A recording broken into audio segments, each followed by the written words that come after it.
Draft yang merevisi 79 undang-undang itu terdiri dari 15 bab dan 174 pasal. Hidup di Indonesia serba aneh, nyari kerjaan susah, giliran dapat kerja malah dikerjain sama pemerintah.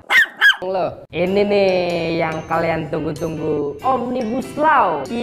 Omnibus Law, kena law. Dari sekian ratus pasal itu, persoalan ketenaga kerjaan paling ramai diprotes oleh serikat pekerja di berbagai daerah. Ini RUU Cipta Lapangan Kerja diplesetin sama Twitter jadi RUU Cilaka. Anjir, lucu banget nih. Sampai-sampai Pak Deng revisi namanya tuh jadi Undang-Undang Cipta Kerja. Kritik muncul terhadap 5 hal yang dibahas di klaster ketenaga kerjaan. Mulai dari hubungan kerja, waktu kerja, pengupahan, PHK dan pesangon, serta tenaga kerja asing. Sesuai namanya, RUU ini berpotensi bikin cilaka para pekerja, Jo. Untuk sistem hubungan kerja misalnya, dihapuskannya pasal 59 Undang-Undang Ketenagakerjaan tentang perjanjian kerja waktu tertentu alias kontrak dan diubahnya pasal 56. RUU Cilaka bisa bikin pekerja outsourcing alias pekerja kontrak makin marah. Pekerja PKWT bisa dipekerjakan untuk segala jenis pekerjaan dan tanpa batasan waktu status kontrak. Di undang-undang sebelumnya, outsourcing dibatasin, Jo. Cuman boleh di profesi tertentu. Security, cleaning service, catering, transportasi, sama pemborongan pertambangan. Kemudian dihapuskannya pasal 64 hingga 66 tentang pekerja outsourcing. Hal ini memungkinkan pekerjaan core business pun di-outsourcekan. Cilakanya di RUU Cilaka ini, semua profesi bisa jadi pekerja kontrak. Siapa sih yang mau status kerjanya kontrak terus? Gak ada kepastian karir, gampang dipecat, kena lau. Di pasal berikutnya, pekerja bisa dipecat jika perjanjian kerja berakhir dan pekerjaan dianggap selesai. Duit pesangon dipangkas, Jo. Di undang-undang yang lama, pekerja bisa dapat pesangon maksimal 32 kali. Di RUU Cilaka ini maksimal 9 kali. Itu pun buat karyawan yang udah kerja 8 tahun atau lebih. Ya, boncos dong kita. Kena lau. Uang kompensasi hanya diberikan kepada pekerja yang telah bekerja selama setahun. Besarannya diatur kemudian lewat peraturan pemerintah. Masa katanya undang-undang bisa diubah pakai peraturan pemerintah?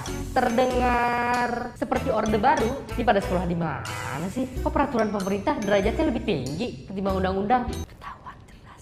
Perubahan di pasal 93 menghapus kewajiban pengusaha untuk tetap membayar upah pekerja meski berhalangan karena haid hari pertama, menikah, menikahkan, mengkhitankan, membaptiskan, melahirkan atau karena keluarga meninggal, melaksanakan kewajiban terhadap agamanya atau ibadah, dan tugas pendidikan. Indikasi otoriter. Belum lagi soal sistem waktu kerja. Waktu kerja diubah menjadi paling lama 8 jam sehari dan 40 jam sepekan. Sementara kewajiban memberi libur hanya 1 hari dalam seminggu. Jam lembur juga diperpanjang menjadi maksimal 4 jam sehari. Padahal sebelumnya paling banyak 3 jam sehari.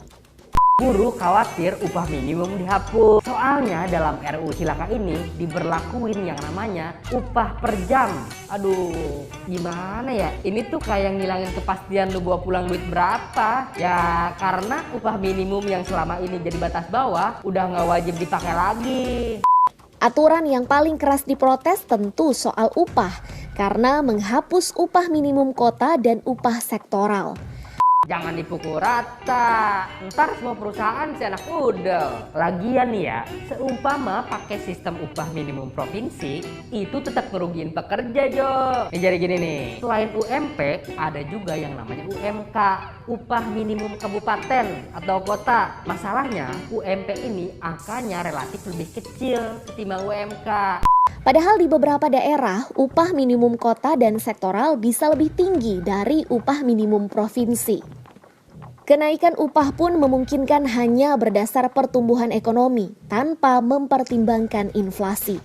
contoh nih. UMP Jawa Barat 1,8 juta, tapi UMK Karawang dan Bekasi sampai 4,5 juta. Kalau ngikutin RUU Cilaka nih, berarti buruh di Bekasi dan Karawang harus ngikutin UMP Jabar. Dari 4,5 turun Jo jadi 1,8. Ya, boncos dong kita. Kena lau. Sebenarnya masih banyak sih pasal-pasal lain yang ngehe di RUU ini. Gampangnya TKA tenaga kasar masuk Indonesia, jam kerja yang berpotensi bikin kita kayak kuda. Ya ibarat kata mah starter pack nyelakain pekerja. Jadi wajar dong kalau kita gedek sama RUU ini. Indonesia kan udah sepakat menganut sistem pembagian kekuasaan dengan mekanisme check and balances. Ngubah undang-undang itu ranahnya DPR dengan persetujuan presiden, bukan wewenang penuh presiden. Kalau kata Pak Yas, biar DPR aja yang benerin salah ketik itu ntar. Bukan salah ketik ini mah, salah kita. Masih percaya malu pada. Benerin peraturan yang tumpang tindih emang bagus.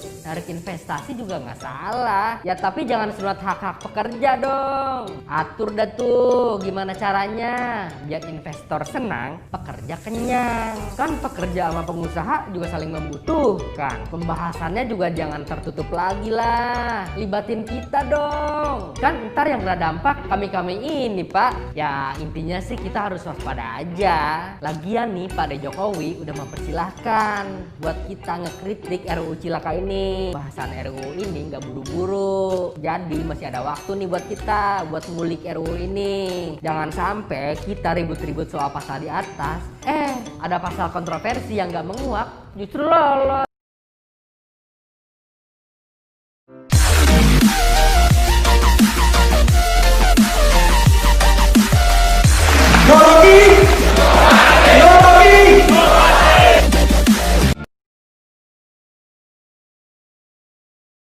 Presiden Jokowi, kitab politiknya diberi judul Nawacita, mengikuti narasi Bung Karno yang adalah guru besar Andi Nuawea. Sekarang saya tanya, dari uraian tadi yang dimulai dengan Pak Aris tadi, yang langsung vertical take off itu, dia nggak begini, dia langsung tag dan sebagai orang ahli pesawat ya, vertical take off itu. Dan uraian teman-teman tadi, seandainya naskah Omnibus Law ini dibaca oleh Bung Karno, apa reaksi Bung Karno? Saudara Andi, kira-kira apa reaksinya?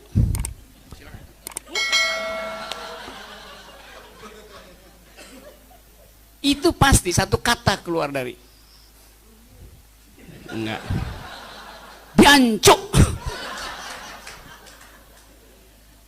Karena nggak ada di dalam pikiran Bung Karno undang-undang yang menghina buruh. Kalau saya bikin sinopsis dari RUU ini, isinya cuma dua hal. Satu, jadi tadi betul judulnya Pak Said pertama tadi katakan, ya memang isinya adalah manjakan investor, manjakan investasi. Konsekuensinya apa? Dua. Satu, tekan upah buruh. Dua, rusak lingkungan. Isi dari undang-undang itu cuma dua hal itu. Tekan upah buruh, rusak lingkungan. Selesai. Kalau kita baca pandangan filosofis di depan itu, saya dapat naskah itu, saya baca filosofinya.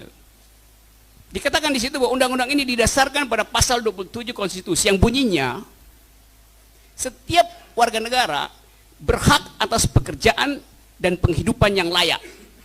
Setiap warga negara. Isinya menurut versi Said kedua, undang sebanyak mungkin tenaga kerja asing itu. Anda lihat kontradiksinya. Konstitusi bilang setiap warga negara berhak atas pekerjaan yang layak. Sekarang undang itu rubah, setiap warga negara asing berhak atas pekerjaan yang layak. Jadi logikanya begitu kan jadinya. Bagian akhir tuh, ketentuan-ketentuan lain. Dinyatakan di situ, demi percepatan investasi, maka pemerintah bisa mengeluarkan perpu untuk memperbaiki, mengubah atau membatalkan pasal-pasal yang tidak menuju pada percepatan. Kira-kira tafsirnya begitu. Jadi kalau undang-undang ini nggak efektif, akan ada peraturan pemerintah untuk membatalkan pasal yang tidak efektif. Jadi peraturan pemerintah bisa membatalkan undang-undang tuh. Dan itu pasti akan disebut dungu oleh ahli-ahli hukum itu. Jadi segala macam argumentasi yang diuraikan di situ membuat kita menganggap bahwa memang ini undang-undang itu sama seperti kita mengkhianati nawacita yang dimaksud Bung Karno untuk menghargai kaum pekerja itu. Jadi saya bayangkan ini ada perangko wajah Bung Karno ditempel di kertas toilet itu. Satu penghinaan terhadap alam pikiran awal pendiri Republik ini. Tetapi kalau seluruh argumentasi ini kita bukukan dalam bentuk buku kecil, dibagi-bagi ke istana tuh dalam bentuk ya, sinopsis saja, ini poinnya, berubah nggak pikiran istana tuh? Nggak berubah. Berubah nggak pikiran DPR? Nggak berubah. Kan ini satu orkestrasi yang dari awal diinginkan oleh presiden itu. Undang investasi. Dari awal kan itu tema kampanyenya tuh. Agar supaya terjadi pertumbuhan. Tidak terjadi pertumbuhan, bikin omnibus law. Zaman SBY pertumbuhan 6%. Tanpa omnibus law. Jadi jalan pikirannya ngaco. Yang mesti diperiksa kenapa tidak terjadi pertumbuhan pada era Presiden Jokowi. Kan itu yang mesti diucapkan tuh. Kalau mau 6% pakai omnibus law, SBY 6% tanpa omnibus law. Jadi perbandingan itu membuat kita mengerti bahwa istana sedang menghina akal publik gitu. Sekarang kita mau cari siapa yang punya kepentingan dengan undang-undang ini. Gampang, lihat aja. Setelah undang-undang ini disahkan, seandainya disahkan, minggu pertama, siapa yang langsung dapat kuota impor? Minggu kedua, siapa yang sudah dapat surat untuk rent seeking, cari renteh di dalam investasi itu? Mudah sekali. Siapa? Ya dia juga. Inisialnya mau disebut. Jadi itu jalan pikirannya sebetulnya tuh. Intinya cuma itu. Sekarang apa pilihannya gitu? Politik tidak berubah karena duel argumen. Kita buatkan buku kecil, dasar penolakan hukum, kontra filosofinya, kita sebarkan pada publik, berharap ada dukungan itu. Politik tidak berubah hanya karena kekuatan argumentasi, tapi karena perimbangan politik di lapangan. Jadi karena itu kalau ada usulan apa yang harus dilakukan, ya demo aja.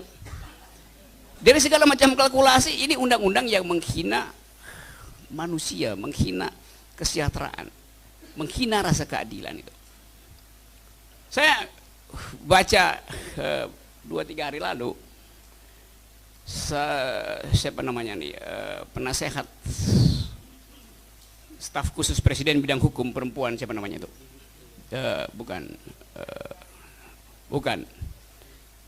Siapa? Dari PSI. Oh, Dini ya. Si Dini mengatakan, dan ini keceplosan saya kira. Dia bilang begini, memang omnibus law itu dimaksudkan untuk memanjakan investor. Ada di koran Tempo tuh. Jadi saya membayangkan apa yang terjadi di istana, yaitu ketidakruntutan argumentasi itu. Menteri yang lain bilang ini enggak, ini untuk melindungi buruh gitu. Yang sana bilang enggak, memanjakan investasi. Saya tunggu-tunggu kok nggak dipecat orang itu tuh. Jadi kita lihat sendiri bahwa ada saling amputasi di dalam kabinet. Itu menunjukkan bahwa dari awal memang undang-undang ini disembunyikan intinya tuh. Lalu diajukan ke publik dalam suasana kedaruratan semacam ini. Lalu kita dipaksa untuk berargumentasi. Ngapain? Kan kita disodorkan permainan yang sudah selesai sebetulnya kan. Itu sama saya diundang untuk bikin rujak, oke? Oke, mari kita sama-sama rujakan, bikin rujak. Sampai di sana, yang tersedia gado-gado. Jadi sekali lagi, demi keadilan berpikir kita, secara logis, kontradiksi dalam undang-undang itu pasti nggak mungkin Anda temukan secara persis, karena ada 1.700 pasal di situ. Dan cara paling cepat untuk membodohi publik adalah dengan memperbanyak persoalan sehingga kita nggak bisa dapat fokusnya apa itu. Nah, dalam keadaan semacam itu, pertemuan semacam ini sekedar untuk saling menguatkan bahwa ada ketidakadilan di dalam proses pembuatan. Tadi Pak Said bilang formilnya aja udah ngaco gitu, ngapain persoalan yang material gitu. Bahkan di belakang itu proses untuk tiba pada konsep akademis itu, kalau Anda baca dasar filosofi, dasar sosiologis, itu asal-asalan ditempelkan aja. Jadi dia dibuat belakangan untuk mengamankan tujuan growth tadi. Nah, saya menganggap bahwa ini adalah momentum untuk mengaktifkan ulang, saya sebut aja kemarahan publik, public outcry kalau pakai bahasa asing, tapi yang pasti kemarahan publik yang selama ini tertunda akibat berbagai macam isu sampingan, radikalisme, undang-undang ini, undang-undang itu. Pada akhirnya kita mesti anggap bahwa perencanaan kejahatan dari awal memang dimaksudkan secara serius oleh rejim, perencanaan kejahatan. Mulai dari perhitungan pilpres, tengah malam diucapkan. Jadi kita lihat ini satu paket sampai dengan soal rancangan undang-undang yang disembunyikan. Jadi ini rejim yang kerjanya di malam hari.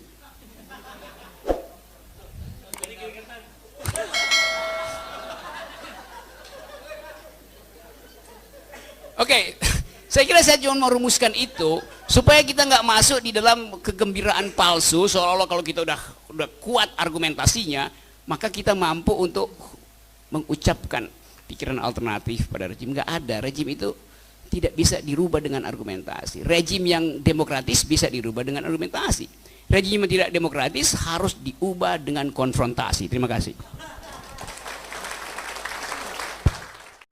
Oke, ya soal ojol itu impact dari orang nggak bekerja.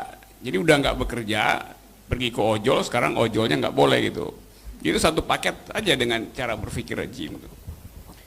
Jadi begini ya, itu tadi betul itu pasal 27 itu kan bunyinya setiap warga negara berhak atas pekerjaan, berhak atas pekerjaan. Sekarang Omnibus Law itu filosofinya bahkan diucapkan oleh Menteri Perekonomian, easy hiring, easy firing. Mudah dipekerjakan, mudah dipecat. Yang ngomong tuh menterinya, Menko-nya gila. Jadi konstitusi bilang itu hak melekat pada warga negara adalah hak atas pekerjaan. Jadi mesti disediakan, karena hak maka mesti disediakan. Dipenuhi, mau dia pakai dia nggak pakai itu urusan berikut, tapi harus dipenuhi. Jadi tidak boleh ada easy hiring, easy firing. Kan itu otaknya kan agak ojol. Ojol artinya otak JO lambat. JO-nya saya nggak mau sebut. Otak Jo lambat. Nanti kena deli. Jadi sekali lagi teman-teman, kita tahu di kabinet sana ada KSP, ada millennials yang jadi penasihat khusus, yang semuanya berpendidikan di atas tinggi gitu, PhD. Mestinya kekuasaan itu menjadi pinter karena ada orang pinter di situ. Yang terjadi sebaliknya, orang-orang ini jadi dungu. Jadi kekuasaan mendungukan millennials itu yang harusnya berpikir tajam. Saya beri contoh nih, millennials ngomong bahwa itu Omnibus Law akan pelihara lingkungan. Bagaimana milenial memuja kekuasaan yang tidak memindahkan ibu kota ke sarang burung di Kalimantan itu. Itu sarang burung nggak boleh dihancurkan. Karena itu soal lingkungan, kita menyumbang pada dunia oksigen dan itu yang akan jadi legacy Indonesia itu. Sebulan lalu seorang perempuan umur 15 tahun dari Finlandia memutuskan untuk menunda sekolahnya SMA karena kampanye satu dunia tentang yang dia sebut sebagai climate strike, perlindungan lingkungan, dan dia berhasil mengumpulkan 240 juta orang untuk demo memelihara lingkungan. Itu yang namanya millennials. Sehingga dia dinobatkan sebagai person of the year dari majalah Times. Kan millennials berpikir begitu. Orang nggak tanya do you speak English, do you speak Dutch, do you speak French. Orang tanya do you speak environmental ethics. Paham nggak ilmu lingkungan? Millennials mestinya begitu. Jadi millennials yang ada di istana justru menjadi dungu karena menghisap setiap hari aura kedunguan dari pusat kekuasaan. Itu perkaranya. Mestinya kita dengar millennials istana protes sebelum buruh turun, millennials kompak, kami menolak Omnibus Law karena itu melanggar etika lingkungan, melanggar tata bahasa baru dunia, itu lingkungan. Itu baru top millennials. Ternyata yang berani begitu cuma satu milenial, namanya Andi Nuawea. Oke teman-teman, sekali lagi, tidak ada kebijakan yang bisa dibatalkan dengan argumentasi kalau dia berhubungan dengan kekuasaan. Kebijakan itu hanya bisa dibatalkan sekali lagi oleh konfrontasi.